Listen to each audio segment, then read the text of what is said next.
Самолет задерживают, вылет на 2 часа. Но мы полюбуемся еще живописным видом. И как раз одна тема. Я Владимиру обещал некий эксклюзивный материал по вагнеровцам. Думали уже сделать скайпом, но поскольку самолет опаздывает, сейчас. Пилин Сергей Олегович, 97-го. 1997 город. Москва.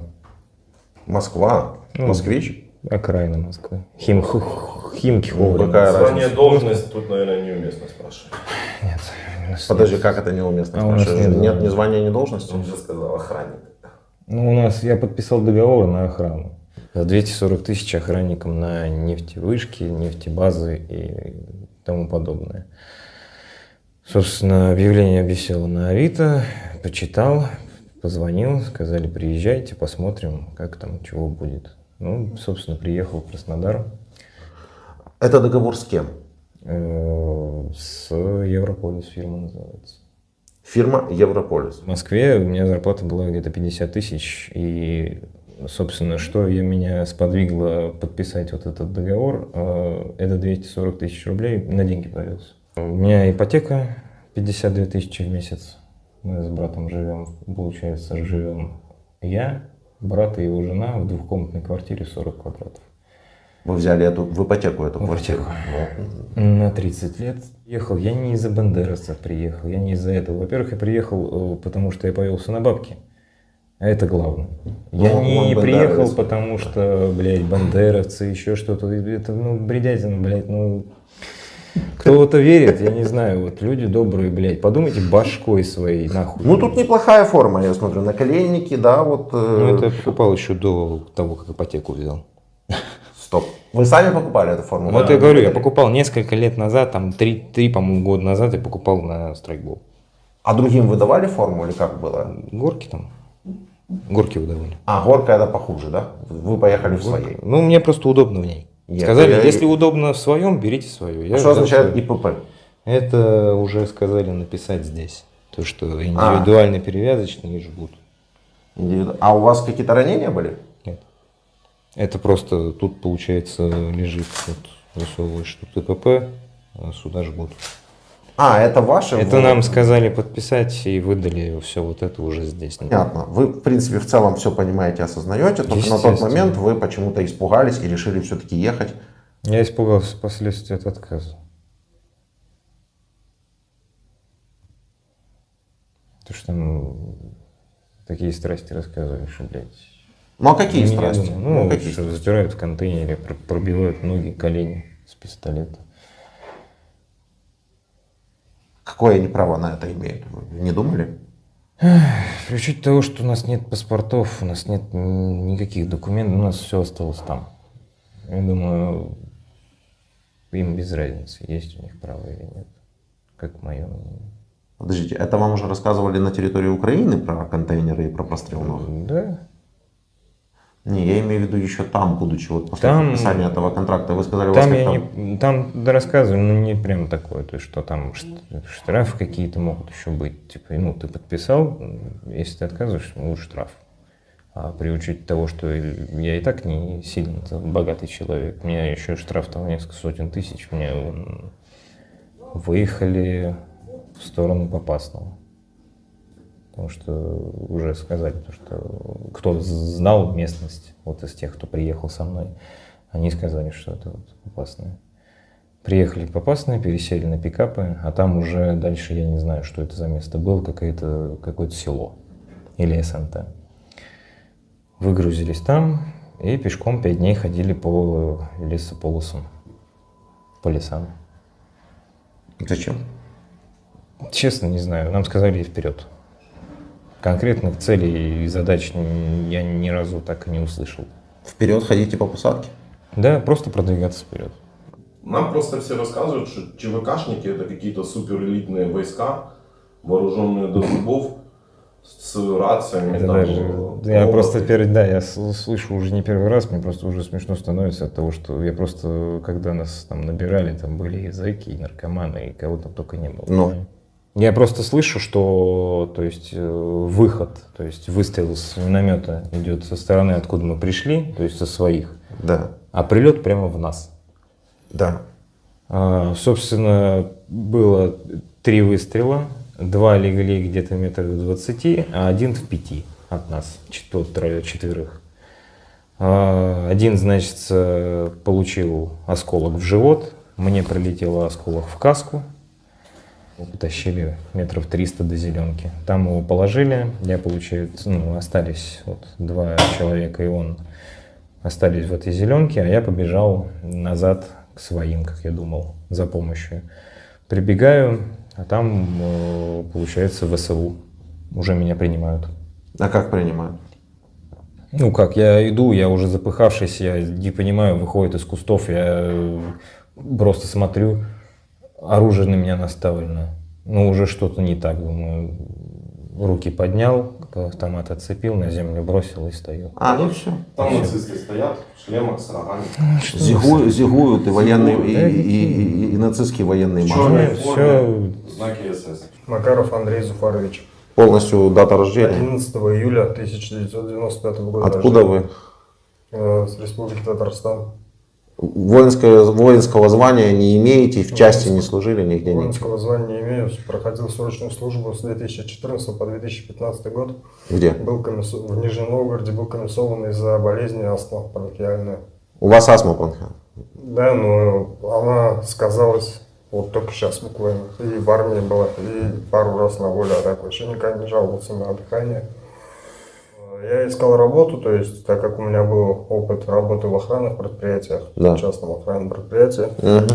и так по охране, по мелким магазинчикам, так сказать, я увидел в интернете объявление, то, что требуются охранники на эти нефтяные скважины, нефтяные, то есть вот эти вот платформы, базы. Да. Вот, я подал заявку, мне сказали, приезжайте.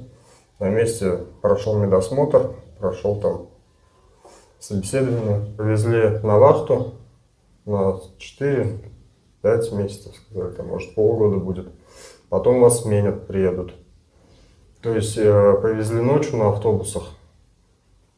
Потом уже пацаны разбудили. Говорят, нифига себе, смотри, Луганск проезжаем. И когда чуть дальше Луганска нас завезли, нас высадили. Выдали оружие, бронежилеты, каски. Я сначала ничего не понял, потом нам доходчиво объяснили то, что все, никуда не деться. Было такое, да, то, что по одному там не ходить, если узнаем, увидим то, что вы хотите, или слинять, или что-нибудь, либо закроем, будем бить, или там что-нибудь В подставить. контейнере. Угроза нависала и с той стороны, получается. Я чувствовал то, что, слушаться командира, ладно, там, пожить на каком-то в этом пятачке на участке. Дальше надеялся, то, что... А как в плен попали вы? Старшего группу задела то ли осколками, то ли что. Я подхожу, его уже перебинтовывают пацаны. Ага. Он говорит, Каркарыч, отведи меня на точку эвакуации. Ага. Я говорю, хорошо, веди. Он пошел вперед, то есть перебинтованный уже все. И получается, через те территории, которые уже ранее были нами заняты, так сказать, Ага. где мы пожили, мы прошли оттуда, и внезапно с посадки нам сказали, то, что руки за голову. Мы сначала думали нашими, а все равно этот говор украинский понял, то, что этот в плен. Все, я быстренько положил оружие на землю, лег, положил руки на голову, и нас пленили. Рыбаков Роман Геннадьевич. Рыбаков. Роман Геннадьевич. Дата рождения. 27.06.1994. Республика Марий Эл. Город. Ешкарала. Звание, должность ваша. А я вообще не военнослужащий. Как это? Устраивался через Краснодар, через фирму Европолис. Это, получается, фирма устраивает на нефтяные платформы либо охранниками, либо обслуживающий персонал. А я водолаз. Так как я учился на водолаза, имею корочки водолаза. Вы срочником служили? Срочную службу служил и 3 года по контракту служил водолаз-спасатель.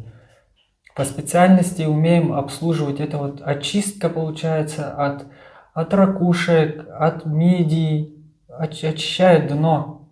платформы вот водолаз обслуживает, работает, вот обычные работы. Смотрел, я просто в гугле ввел вахтенный метод работы водолазами. И там вышел фирма Европолис. Вы собирались в Украину? Нет, у меня ни боевого опыта нет, ни подготовки боевой нет. А ничего. когда вы приехали туда, вам не сказали об этом? Нет, никому ничего не сообщали. Ну, может, и кто-то ехал сюда, знали, куда едут, так как там подготовили охранников и вот нас, водолазов, обслуживающий персонал. Может, Ну, а и в знали. договоре у вас что было написано? Который вы подписывали с Европолисом? Водолазом еду. Куда?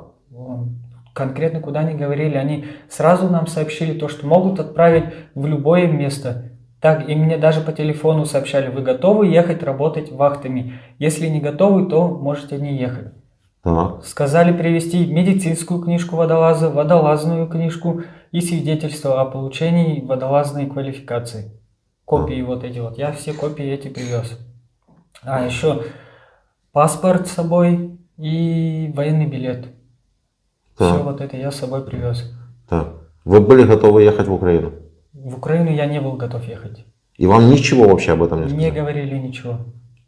Вы проходили какую-то подготовку Где, во-первых, эта база находилась, куда вы приехали?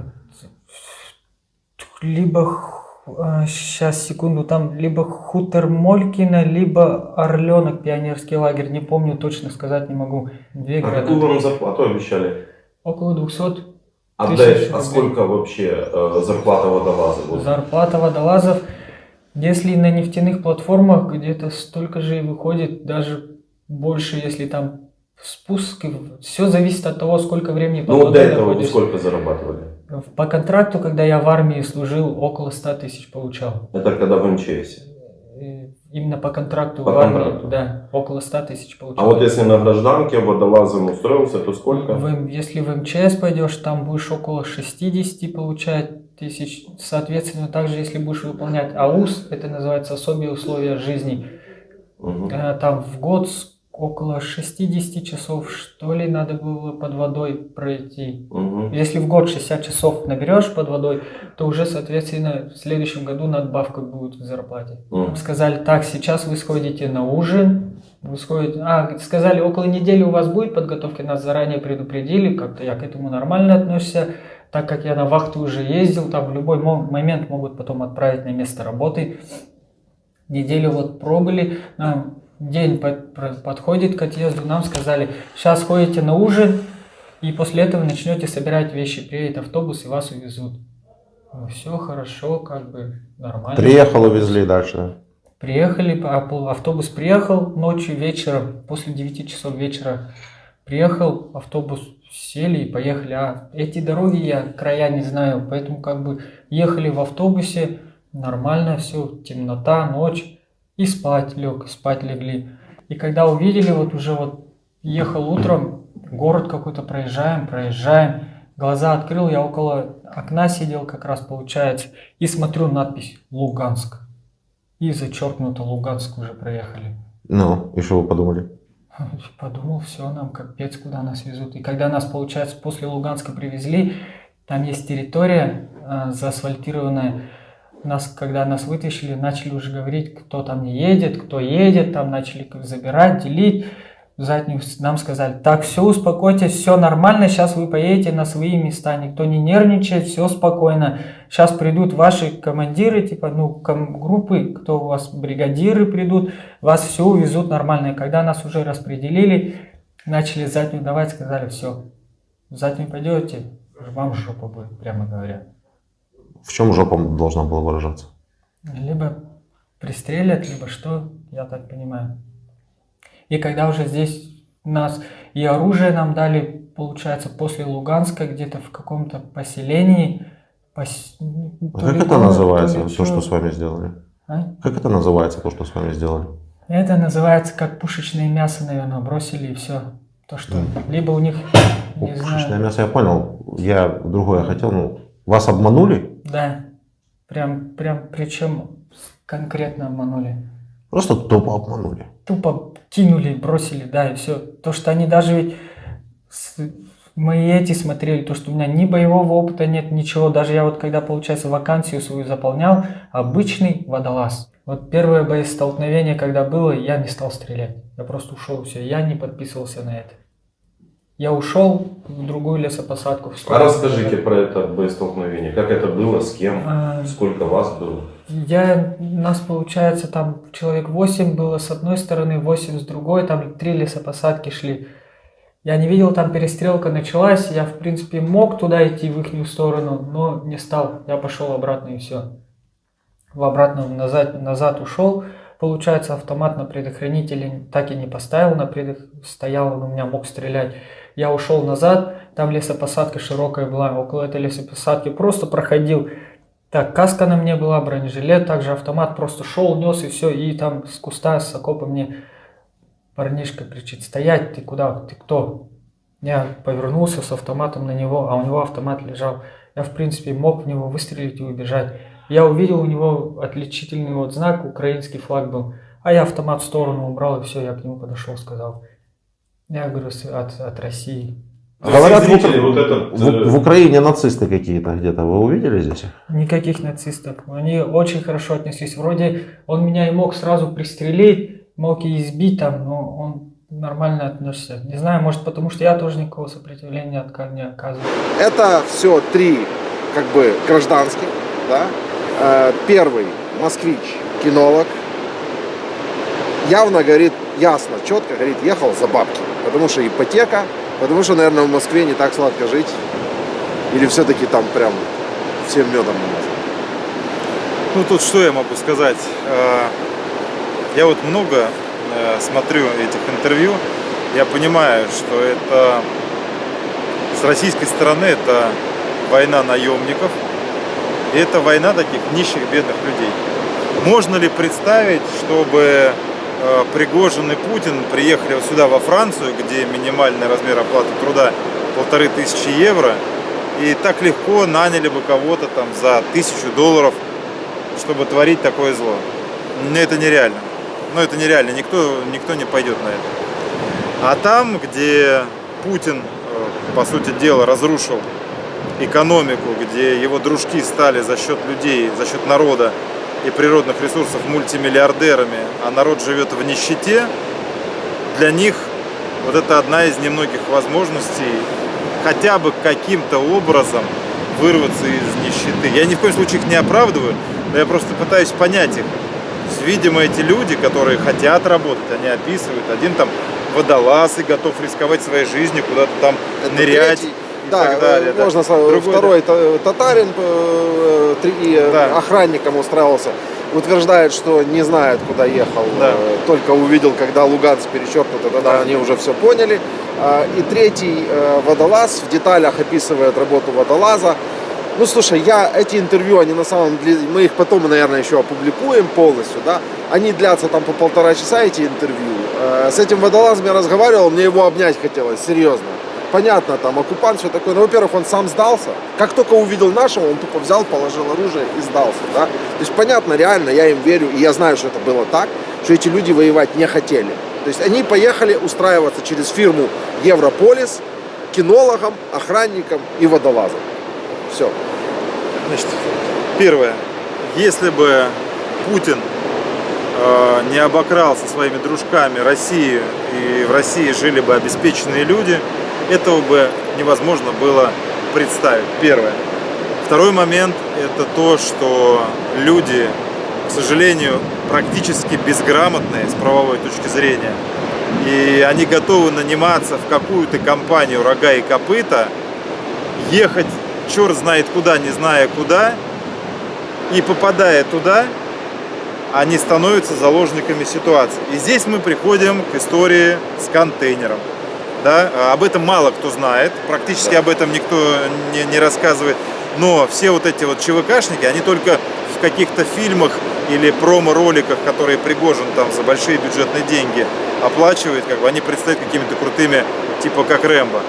А по сути дела, в реальности мы понимаем, что это люди подневольные, находящиеся под давлением, и все они боятся, что если они сделают шаг вправо, шаг влево и попытаются отказаться, им угрожают физические избиения, и на их глазах кого-то избивают, им угрожают тем, что им будут простреливать ноги, и они видят, как другим простреливают ноги, и кого-то еще расстреливают.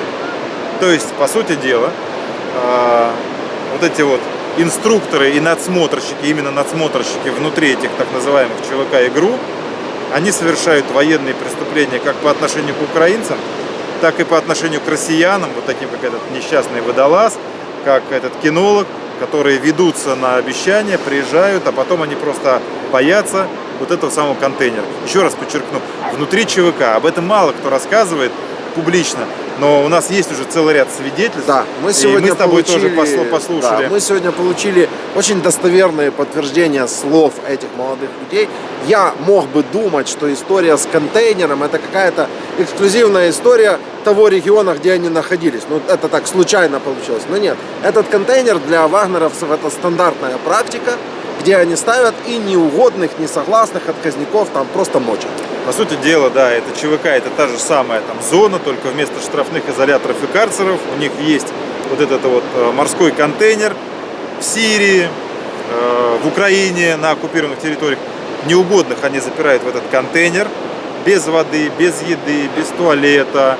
Могут избивать, могут стрелять по ногам, могут вообще расстреливать. То есть есть огромное количество внесудебных, внепроцессуальных наказаний, вплоть до убийства. Это военные преступления, самые настоящие военные преступления. И мы приходим к тому, что все это будет передано и передается сейчас в Гаагу, в трибунал. И по сути дела мы теперь уже убедились с тобой вместе, послушав тех же самых... Не пленных. Да, не пленных, сегодня других, мы просто пообщались, которые с людьми, рассказывают, которые уже находятся в Европе, в безопасности. Что людей принуждают воевать под угрозой физического воздействия и убийства, принуждения к войне. Это оконченный состав военного преступления, в котором в любом случае будут обвинена вся цепочка насмотрщиков, инструкторов, Пригожина и тех, кто его сегодня курирует в Минобороне и в ФСБ. Да. Надо сказать, что вот эти вот видео, которые мы посмотрели, они были за несколько месяцев записаны до появления известного видео Пригожина, которое, я уверен, он сам пролоббировал появление его в сети, где он стоит там в зоне и вербует вот этих вот... Спор. Сейчас будет спор. Да, ну, да, я сейчас скажу. Это видео, да, мы просто знаем чуть больше, и мы собирали об этом информацию. Это видео снято в исправительной колонии номер 6 УФСИН по республике Марий-Эл 12 сентября. У всего личного состава забрали видеорегистраторы, камеры видеонаблюдения отключили. И сейчас там под угрозой увольнения начальник колонии, начальник регионального управления, потому что это видео было слито в сеть. Извини, Вов, что я тебе говорю. Нет, это прикольно. Многие пытались это как бы вот, да, как будто бы это сам Пригожин.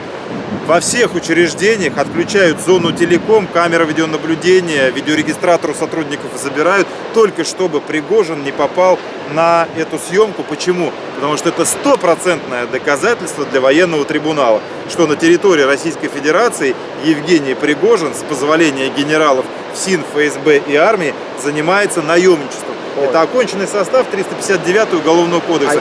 До 20 лет лишения свободы в колонии. А я думал, что, видишь, они пытались обманом вот таких вот набирать, как бы через охранные фирмы, обманом. Это не пошло, и он специально решил кинуть такое видео, чтобы оно разлетелось, и чтобы все зэки ломанулись. Нет, вспомни, в прошлом году, когда мы показывали видеоархив, что сделала ФСБ? Начала бросать тень, что это не Савельев обманул, вокруг пальца обвел ФСИН и ФСБ и привез всю эту Осечкину, Осечкина разоблачил. А что это якобы ФСБ? Чтобы люди сомневались, может быть, и так далее. То же самое здесь. Потому что если бы вся эта силовая структура признала, что это их, как бы без мата, не проеб, а косяк, да, вот этот залет. Не проеб, а проеб. Да. Значит, они испугались этого, и они поняли, что если сейчас люди поймут, что это уязвимое место, образуется целый рынок медиа, кто будет готов платить за подобное, и новые другие доказательства вот этих вот оконченных составов преступления в действиях Пригожина будут выкупаться и так далее. Поэтому они начали говорить, да это он сам, не в этом никакой ценности, да, и так далее. Это понятно, это все, нет никаких сомнений, что это все... Короче, вот эти вот все для Гааги, да, вот в частности вот у Владимира, да, ну и у меня уже тоже. Для этих Гааги, вот прям бесконечное количество материала. Тут все зависит от того, чтобы мировое сообщество цивилизованное хотело и желало привлечь этих людей. Да? И тут мы плавно переходим к третьему видео с заключенным, как раз твоя тематика. Косарев Виктор Владимирович. Откуда вы? Республика Коми, город Сыктывкар. Ранее 6 раз были судимы. Да. Что это за судимость? А там всякие разные. Кражи, драки, поножовщина. Во сколько лет первая судимость у вас была? В 17 или в 16, даже не помню сейчас. Вот, например, к нам приехали люди. Угу. Он себя первым называл. На П как-то фамилия, не помню сейчас уже. Вот. И вот начал рассказывать. Вот набираем типа людей там. Это на когда Украину. Вот летом вот сейчас вот в этом году. Ну вот В июле месяце. в июле началось. Да. Раньше у вас этого не было, Не конкретно было, в колонии. не было. Понятно. Мы даже не слышали об этом. Понял, все, да. 161, 162, там грабеж, разбой, там убийство, там, ну все такое, там поножовщина. Ну, говорит, только приветствуем. Только даже хорошо, да? Да. Разбой, убийство, Да, поножовщина, да, это вообще, это значит, это подготовленные бойцы, да? Да. Ну, это, видимо, как он так думает. А тут, Не, если ну- человек ни разу не сталкивался, если он даже в армии не был, и он не знает там что к чему и почему, я представляю, что это за человек, и что он сможет сделать на войне. Ничего он не сможет Не, сделать. ну как у солдата, у него, конечно, представление о войне крайне смутное. Но Не то, он- что смутно, его вообще, можно сказать, нет. Да. То, что показывают по телевизору, там вот эти вот старые фильмы за войну, там вот современные, там же это просто как сказка, как говорится. Ну, это понятно, но имеется в виду, он говорит, только приветствуется, наверное, я так понимаю, наверное, потому что этот человек готов убить. Он психологически Он не готов убить, он может убить. Ну, готов, если нужно убить, хорошо, Ну, перефразирую. ну, да. Если там будут касаться там его жизни, то да. Ну, у него нет психологического барьера Да. никакого перед, Ну, я думаю, перед да, насилием. да. А по вашим А уехало Потому только что вы 102 человека. Сколько? 102. 102. 102. И сколько? Да, это кого пропустили. А, еще отбирали там. Ну, там многие пытались, даже вот гепатитчики пытались все равно прорваться туда. Ну, То есть только- отбоя не, да? Ну, Отбиться да, нельзя да. было от желающих. Да. Ну, тут дело не в этом, то, что там они хотели воевать, они просто думали, что отсюда можно будет легче сорваться. Освободиться, как говорится. Сбежать. Уйти. Ну, или так, ну, что-то такое, короче. А вы нам главного не рассказали. Вот они предлагали повоевать. А что взамен? 100 тысяч и контракт на полгода, каждый месяц по 100 тысяч.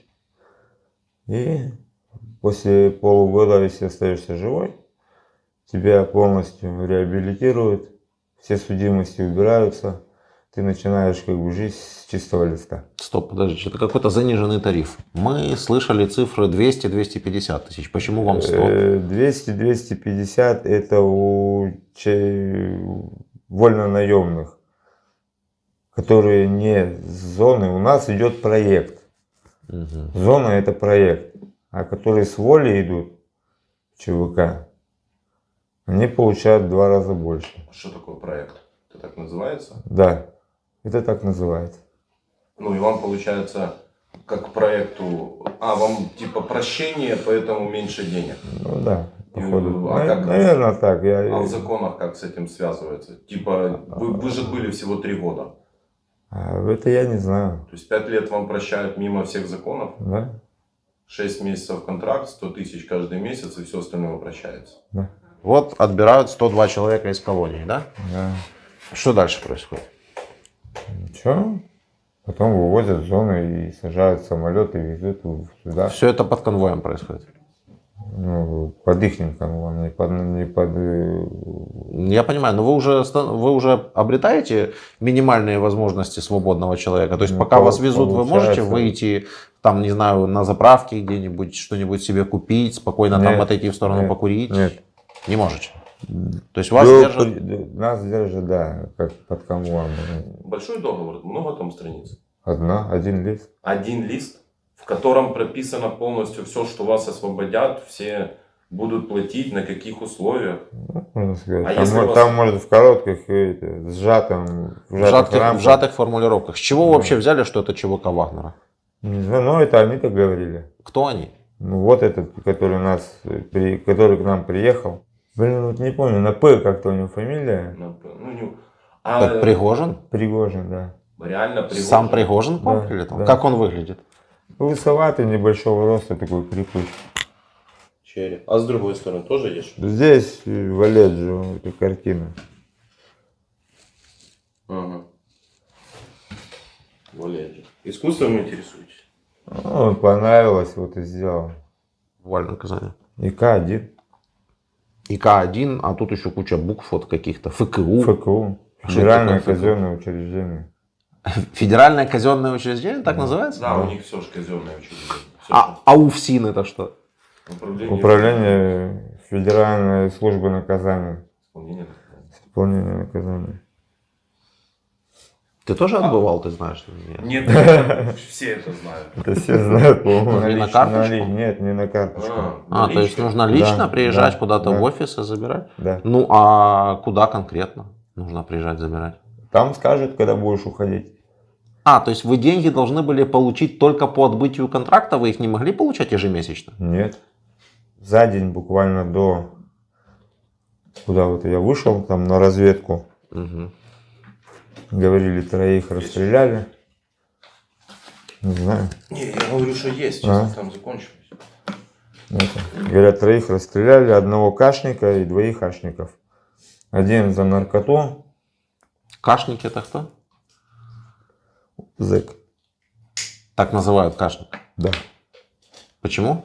Ну, у них на бирке этой, на жетоне К стоит. Ну, у нас там было человек 30. Угу. Это все и кашники, и ашники. Всего 30 человек? Ну, приблизительно, да. И этот Ханзол во главе 30 человек? Нет, почему? Там же пребывали постоянно, там, через день, А там, через ну, 2. я понял, а конвейер вы, получается, то есть Конвейер, вы да, прибыли и куда дальше вас направили? Вот, все, вперед. Отвозят на точку. 30 человек? Вперед? Нет, не 30. Сколько? По 5, по 6 человек увозят. Сколько на ваш глаз, да, вот из этих вот там 70 человек было ранее судимых? Или ранее отбывавших наказание?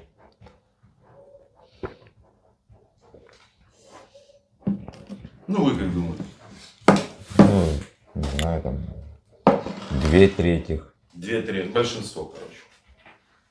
Это которые отбывали, да, наказание. Больше половины? Ну, больше половины, да. Ну, да. Нет, ну от Стаханова там, блин, далековато, наверное, потому что нас, мы 1,5 часа ехали, 1:40 мы ехали только от аэропорта, ну, от этого, где нас высадили с самолета, Угу. до зоны, Угу. которая уже была расформирована. Где нас переодели, переобули.